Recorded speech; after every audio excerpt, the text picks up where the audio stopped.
where's Joe at? I'll get you. Oh, you go get Joe! Hey guys, I'm moving to New York. Take a piece, take a pump, take a piece of bubble gum. No piece, no pump, just a piece of bubble gum. Hey Joe, what you eating? Hamburger, give me some. And Marty, come here. And Joe. And Lori. And Meg. And John.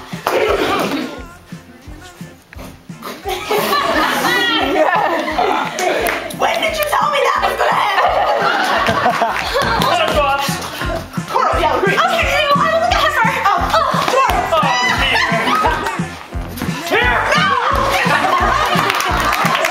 Marks, get set, go! Go! Go! Your father's in the Go! Go! Take the regular. Tell me what you guys did this morning. We taught kids. We did a warm up with them where we had them like cross the room with like themes of Little Women to kind of relate to it, and then we did the gesture exercise. Yeah, gesture exercise where we like built a physical vocabulary for each character. Out 5 different moments from Little Women with beginning, middle, and end. And we got 5 groups of the kids together and we gave each one of them like a moment. And then we had them put together a 30-second skit of that moment. They're all theater students, like they're all interested in doing theater, and so they were very open and available to participating in our workshops and adding kind of their own flair. And I think they're really excited about coming to see us now that they like had the chance to get to know us. Like really interested in learning, and they really went through the process well, and I thought it was really successful. So I'm wondering if you guys know why this adaptation doesn't happen. This playwright really chose to stick to what's the main focus, and that relationship, yes, if we were telling a 3-hour version of it, would be included, but it's not really, yeah, it doesn't contribute to the meaning of.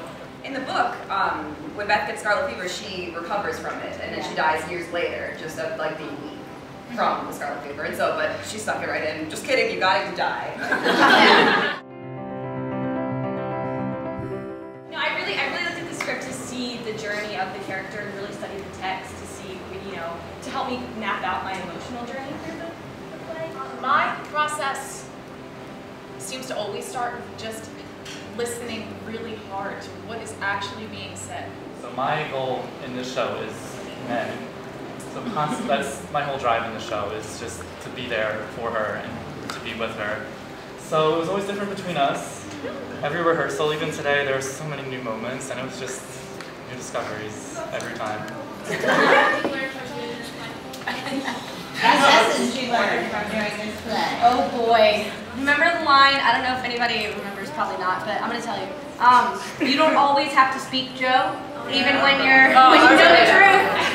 Praise be. The part that I've taken away most for me just is, seeing how close your family is with you, and like, one of my dying lines is, the love is the only thing you take with you when you go anywhere. And I think that's kind of what Beth is all about, and in the end, like, that really hits me too, is that that's all you have, is the love of your family and of your friends, and like the love that you can share with everyone. When you emotionally prepare for things, you have to stay within the given circumstances of what's happening on stage. But I also think it's, you prepare for the first moment. So you know the death is coming as an actor, and you hope that you can release to that when the time comes, but you prepare for before that. So for me, I prepare for seeing Meg and John holding hands. I think it was you talked about how you saw the musical and saw the play and whatnot. Does that alter your character in any way? Seeing the effects of the circumstances on that character and then saying, how would that affect my Meg? So it's seeing their interpretations and then thinking about it, would I do that? Why? Why did they choose to do that? It's a constant questioning. Overall, as individual actors, what would you say has been the one thing that has kept you from being your best at your craft? What has it been? Myself. All in here. It's when I tell myself, oh, I messed up that line. Oh, I can't track my biggest problem. When I don't do something right, which I don't think there's ever right or wrong, there's just today and tomorrow, there's just what I do right now, what I did yesterday.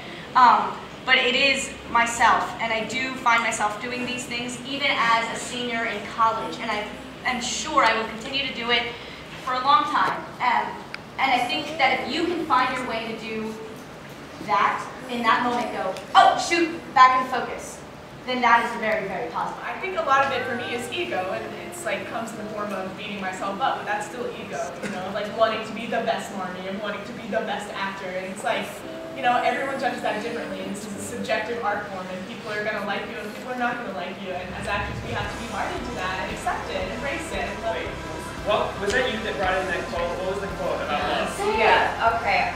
I brought in a quote when we were in rehearsals, and it was, other things may change us, but we start and end with family.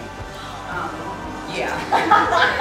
And so that sort of sums up the show for me, at least with all of us, that the marches go through so many, you know, struggles and hard times and wonderful times, but in the end they always come back